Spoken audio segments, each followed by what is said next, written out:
Hello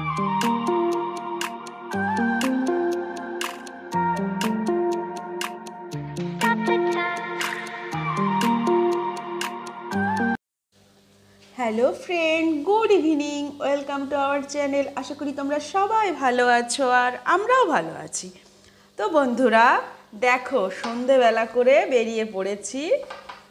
কিসের উদ্দেশ্যে সেটা তোমরা বুঝেই গেছিলাম শিবনিবাসে ভীম একাদশীর দিনে। এবার তো ভীম একাদশী পড়েছে দুটো দিনে। তো আমি তো মানে শিবরাত্রি বলো, শিব পুজো, শ্রাবণ মাসের শিব পুজো, যেটাই বলো, আমি তো বাবার বড়ই ভক্ত বলতে হয়। মানে শিব ঠাকুরের যে কোনো মানে তিথি অনুষ্ঠান আমি মানি এটা। আর প্রতিবার আমার শিবনিবাসে যাওয়া সম্ভব হয় না, তো তখন আমি বাড়িতেই পুজো করি। তো এবার আমি বাড়িতে ছিলাম, সরস্বতী পুজো উপলক্ষে আবার গেছিলাম, আবার চলে এসেছি, আবার গেছিলাম শিবরাত্রি উপলক্ষে। তো কি বলো তো, ওই দুদিন যেহেতু পড়েছে, আর প্রথম দিনও গেছিলাম, দ্বিতীয় দিনও গেছিলাম। তো ওই জন্য প্রথম দিন ভাবিনি যে আমি মানে ঠাকুরের দর্শন পাবো, ভিড় হবে। কিন্তু দেখো পুরো ভিডিওটা কি হয়েছিল, না দেখলে বুঝতে পারবে না কেন দুদিন গেলাম। তো পুরো ভিডিওটা দেখতে থাকো, বুঝবে। তো দেখো প্রথম দিন গেছি, মানে সেদিন তো দিন 12টা থেকে শুরু হয়েছে, মানে একাদশী, ভীম একাদশী যেহেতু। তো এই দেখো এখানে মেলা সবে বসছে, আর এই যে এখানে পুজোর ডালাগুলো নিয়ে মন্দিরের সামনে সবাই এই যে বসে আছেন। আর গিয়ে মানে কি বলো তো, সন্ধ্যাবেলা করে গেছিলাম তো, ও মানে ওই দিন ওখানে শুনলাম যে জল ঢালতে দেওয়া হবে না, মানে রাতটা যাবে, পরের দিন ভোর থেকে 3টে থেকে নাকি শুনেছিলাম লাইন হয়। তো গেলাম, সব দেখি মন্দির চত্বর সব গোছগাছ চলছে। এই যে দেখো বাঁশ টাস বাঁধা আছে। তো মন্দির চত্বর একদম মানে ধোয়া মোছা এগুলো চলছে। তো আমিও একটু হেল্প করেছিলাম, মোমবাতিগুলো কারণ কি বলো তো, ওখানকার যা পুরোহিত আছেন না, আমার একদম পরিচিতি হয়ে গেছে। আমি মানে যাই তো, মানে খুব জল ঢালতে যাই, পুজো দিতে যাই, তো ওই জন্য একদম পরিচিতি হয়ে গেছে। আর জল ঢালতে পারবো কি না পারবো, তো ওই জন্য সঙ্গে আমি ফুল বেলপাতা নিয়েই গেছিলাম। আর শাড়িটা এদিন পরে যাইনি, তোমরা দেখে বুঝতে পারবে। কারণ কি বলো তো, খুব ঠান্ডা পড়েছে, আর আমাদের ওই রাস্তাটা খুব ফাঁকা, বাইকে গেছিলাম। তো ওই জন্য আর ভাবলাম কি পারবো কি পারবো না। তো দেখো ভক্তিতেই সব হয়, আমি এটা বিশ্বাস করি।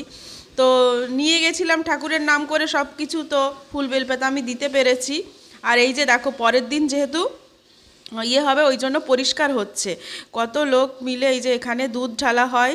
যারা এর আগে দেখোনি তারা দেখে নাও, আমি তো অনেক ব্লগেই দিয়েছি মানে এই শিবনিবাসের কথা, শিবনিবাসের ব্লগ। তো আমার বন্ধুরা অনেকে হয়তো দেখে থাকোনি, এটা কিন্তু রাজা কৃষ্ণচন্দ্রের আমলের এই শিবনিবাসে এই শিবলিঙ্গটা, এটা কিন্তু এশিয়ার মধ্যে দ্বিতীয় বৃহৎ শিবলিঙ্গ।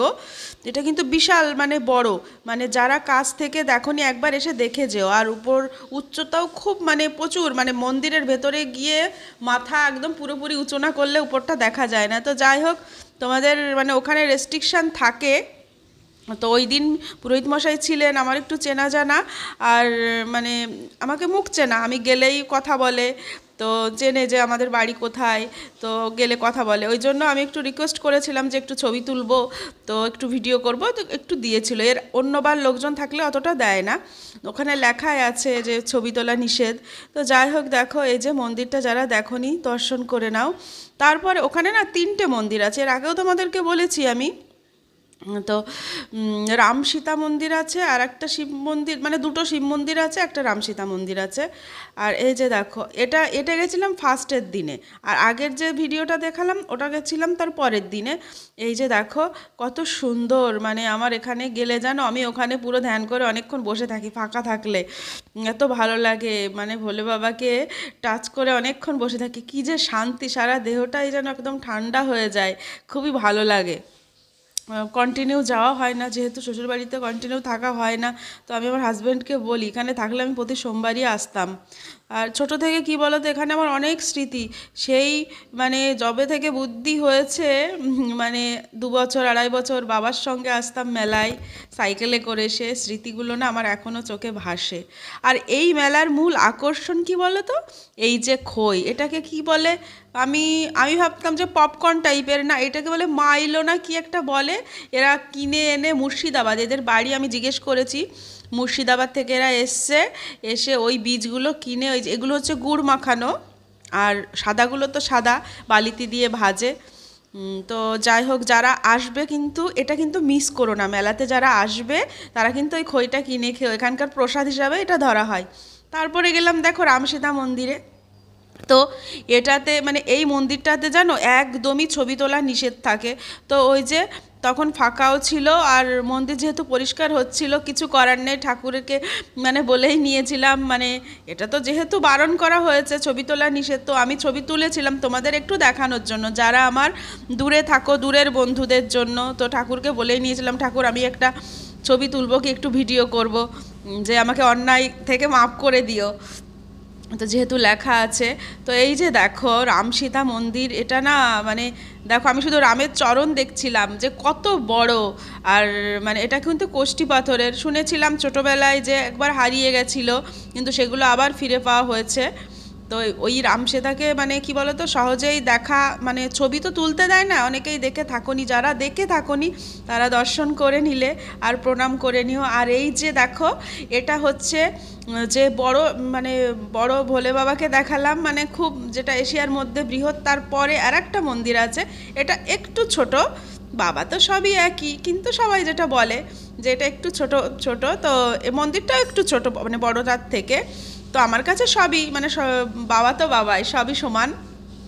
তো ওখানে গিয়েও একটু প্রণামটা করে নিলাম। দেখেছিলে কত সুন্দর ফাঁকা ছিল, সন্ধ্যাবেলা করে গেছিলাম, কারণ কি বলো তো এই সন্ধ্যা থেকেও পুজো করবে না, যদিও তিথি শুরু হয়ে গেছে, সবাই ভোরবেলায় জল ঢালতে আসবে, আর আমি যেহেতু থাকবো না তো ওই জন্য আগের দিনই চলে এসেছিলাম। তো ঠাকুরমশাইকে জিজ্ঞেস করেছিলাম, তো বলছে হ্যাঁ তুমি যখন এসছো জল ঢালা কি ফুল বেলপাতা দেওয়া দিতে পারো। আর শাড়ি পরে যাইনি, আমি তো সব পুজোয় শাড়ি পরেই করি, তোমরা দেখে থাকো। আসলে কি বলতো মনটা যতই হোক মনের ব্যাপার থাকে, তো কি আর করার, ভেবেছি যে হয়তো পারবো না, ওই জন্য এইভাবেই গেছিলাম সালোয়ার পরে।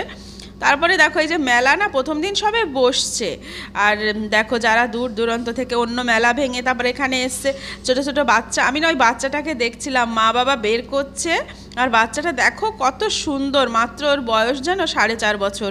আমি ওর মাকে জিজ্ঞেস করছিলাম, আর কত হেল্পফুল, মা বাবাকে মানে হেল্প করছে। তো ওরা এসছে কোথা থেকে জানো, ধুবুলিয়া না কোথা থেকে, আমি কথা বলছিলাম। আর ওখানে একটা মানে পাথরের গ্লাস ছিল, আমার সবই আছে তো গ্লাস তো নেই, তো ওই জন্য এটা আমি তোমাদের দাদাভাইকে দেখাচ্ছিলাম যে এটা কি রিয়েল মার্বেলের হবে না, আবার অনেক সময় সিমেন্টেরও তৈরি হয়। তো ও বলছে মনে হচ্ছে মানে ইয়ে আছে, রিয়েল মার্বেল না, ওই জন্য আর নিইনি, মানে যে মার্বেল না সরি ওটা কালো কি পাথর বলে, যাই হোক। তো ওই গ্লাস খুঁজছিলাম তো নেই। তারপরে যাই হোক দেখো এইখানে যারা আসবে কি এসেছো দেখতে পাও যে মানে এই যে শিবের ছোটো ছোটো লিঙ্গগুলো, শিবলিঙ্গগুলো মানে এখানে বিক্রি হয়। এটা আমার বাড়িতে বাপের বাড়িতেও আছে, শ্বশুর বাড়িতেও আছে, তা আমি আর নিইনি, আমার এগুলো দেখতে খুবই ভালো লাগে, শিবলিঙ্গগুলো ছোটো ছোটো শিবলিঙ্গ। তো যারা আসনি আর যারা আসবে তারা কিন্তু একটা শিব ঠাকুর, ছোট্ট শিব ঠাকুর অবশ্যই বাড়িতে নিয়ে যেও। আর এই যে মেলার মেন মানে আকর্ষণ মাইলোর খই, এই যে দেখো এরা কি সুন্দর পটপট করে মানে বালিতে দিলে পটপট আওয়াজ হয় আর মানে ভাজা হয়ে যায়, আর এগুলো গরম গরম আবার গুড় মাখিয়ে দুটো মিক্সড করে মানে বিক্রি হয় এগুলো। তো অনেক অনেক নিয়ে এসেছিলাম, সবাইকে দিয়েছি বাড়িতে এসে প্রসাদ হিসাবে, আবার কল্যাণীতেও নিয়ে এসেছি সবাইকে, যারা মানে আমার বন্ধু বান্ধব আছে প্রসাদ হিসেবে সবাই জিজ্ঞেস করে ওখান থেকে কি এনেছো, তো এগুলো দিই যারা যেতে পারে না। তো দেখো কি সুন্দর লাগছে এগুলো। আর মেলা তো মানে কি বলতো যারা জানো না, অনেকে জানো এই এই মেলাটা থাকে প্রায় 1 মাস, ভীম একাদশীর দিনে শুরু হয় আর শিবরাত্রির দিনে কিন্তু শেষ হয়, এখনও প্রায় 1 মাস থাকবে, সবে তো শুরু হয়েছে। যারা যারা ব্লগটা দেখছো অবশ্যই কিন্তু চেষ্টা করো এই মেলাতে আসার। কি বলতো আমাদের মানে গেদে লাইনে ট্রেনে উঠতে হবে, উঠে তারপরে তোমার মাঝদিয়া স্টেশন নামতে পারো, মাঝদিয়া স্টেশনে কিংবা তারকনগর স্টেশনে নামলে এখন সুবিধে হয়, হয়ে মানে যে কোনো টোটোতে তারকনগরে নেমে যে কোনো টোটোতে যদি বলা হয় যে শিবনিবাস যাব তোমাকে নিয়ে চলে আসবে। তো যাই হোক তোমাদের মানে আসবে কিভাবে ঠিকানাটাও বলে দিলাম। এই যে দেখো এটা বাইরে থেকে রামসীতা মন্দির, এই যে। আর কি বলো তো সন্ধ্যাবেলায় তো মেলাটা গোছানোও হয়নি, আমি এক সাইড দিয়ে ঢুকেছি আবার আর এক সাইড দিয়ে বেরিয়েছি, ওই জন্য ভিডিওটা না সেইভাবে করা হয়নি। তো কি আর করার, প্রথম প্রথম গেছিলাম, মেলাটাও গোছানো হয়নি, নেক্সট যদি যাই তো তোমাদেরকে আরেকটা ব্লগ আমি শেয়ার করব। তারপরে দেখো কিছুই তেমন কেনাকাটা করিনি, কারণ খুব ব্যস্তও ছিলাম, রাত হয়ে যাচ্ছিল। আর মেলায় আর কি কিনবো, ম্যাক্সিমাম সবই আছে। আর এই যে ফুলগুলো চোখে পড়ে গেল। আর মেয়েদের তো দেখো ওই ফুল টুল দেখলে, আমি আগের মেলা থেকেও প্রচুর ঘর সাজানো ফুল নিয়েছি। আর এগুলো কি বলা যায়, নিজেকে সাজানোর ফুল, সবাই দেখে বুঝতে পারছো। খোপার ফুল, তারপরে এই যে মাথার ফুল। তো এই ফুলগুলো প্লাস্টিকের মানে থাকবে ঘরে অনেক দিন। আর যেগুলো সত্যি ফুল, রিয়েল ফুল, এগুলো আমি মাথায় নিতে খুবই ভালোবাসি। তো ওগুলো তো নষ্ট হয়ে যায়। তো তোমাদের দাদাভাই বলছিল নাও কটা গোলাপ আর ওই জারবেরা বলে না কি, হ্যাঁ জারবেরা এই ফুলটার নাম, তো ওটা দুটো নিয়েছিলাম। তারপরে যাই হোক, আর নিয়েছিলাম হলুদ ফুল। আর সামনে তো হোলি আসছে, আমার কলেজে অনেক রকম প্রোগ্রামও হবে। তো ওই উদ্দেশ্য করে শাড়ির সঙ্গে ম্যাচিং করে করে ফুলগুলো নিয়েছিলাম। তারপরে এই যে মেলার যা দোকান হয় দেখো, সব রকম এখানে জানো সব রকম জিনিস পাওয়া যায়। তোমার হাতা খুন্তি থেকে শুরু করে, তারপরে এটা আরেকটা মূল আকর্ষণ আছে, এখানে বাঁশের তৈরি জিনিসগুলোও কিন্তু পাওয়া যায়, ঝুড়ি, তারপরে চালনি, আবার কাঠের ফার্নিচার পর্যন্ত। মানে মেলাটা এত বড়, আমি মানে সত্যি এরকম মেলা আমি দেখিনি, বেশি একটা দেখিনি। দূরে তো যাওয়া হয় না যেসব বড় বড় মেলা হয়। তো আমার এরিয়ার মধ্যে এটা হচ্ছে সেরা মেলা, আমাদের শিবনিবাসের মেলা। সেই অনেক আভিজাত্যপূর্ণ, অনেক পুরনো, রাজা কৃষ্ণচন্দ্র আমলের এই মন্দিরটা কিন্তু তৈরি। যারা দেখনি অবশ্যই কিন্তু তাড়াতাড়ি এসে, আর সারা বছর কিন্তু এখানে মন্দিরে লোকজন যাতায়াত করে, সোমবার করে পুজো হয়, আসে দূর দূরান্ত থেকে। আর কিন্তু এই মেলাটা মানে এই মেলার সময় আসার একটা অন্যরকম মাহাত্ম্য আছে। তাহলে এখানকার আসল যে পুজো, যেই সিচুয়েশনটা কেমন হয় পুজোর সময়, মেলার কদিন, এটা কিন্তু দেখতে পারবে। যারা আসেনি অবশ্যই এসো। আর এখানে কিন্তু এখন থাকার ব্যবস্থাও হয়েছে, সাইডেই কিন্তু নদী আছে, নদীর সাইডে মানে খুব সুন্দর থাকার মতো, মানে কটেজ টাইপের হয়েছে। তারপরে লজ হয়েছে।